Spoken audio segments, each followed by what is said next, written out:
van hian duai lak lo chana battalion lian hian local mai nia rum khat po ka van duai lak lo a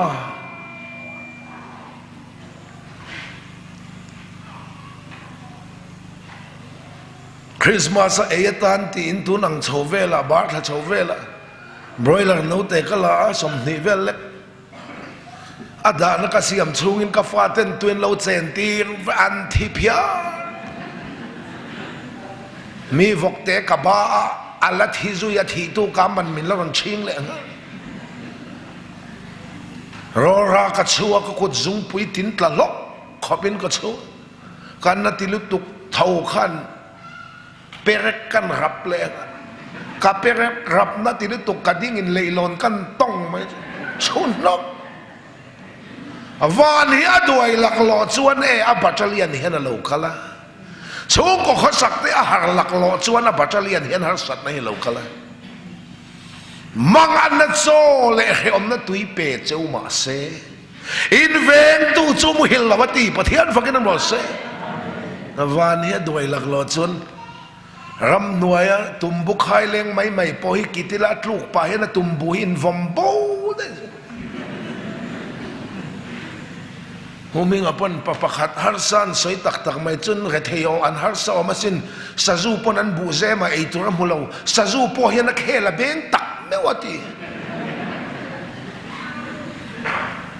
cho me tong pop tur chuan ring tunun kong mam pet peta lalpa mela ngai lo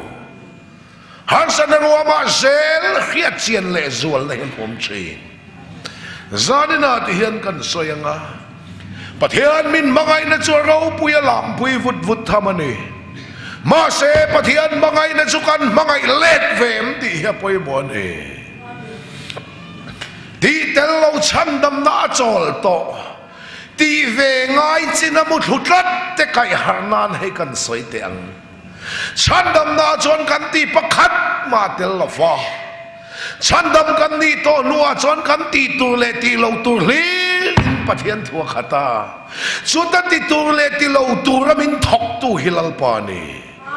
Philippe bung ni chang som pathuma ama lom zong ata na ti tum tur le be tura nang ma ni thok tu chu pathian ani thok tu nei chung si a thut thluan pui hi ka lawa mi a thut luang rengani chuan thok tu nei lawani thok tu nei lawani chuan apian rama kir le ro se ring tuam mai mai om thei lo setana sal tang min tlan chuak chei Krista kan tang zui ngal kan du danin kan om thei lo kan du lo danin vo in thengin lal pan min roi pathian min mangai na chu ro pui lu tuk lam pui vut vut thamane cho pathian chu kan mangai let ve em ti hian ni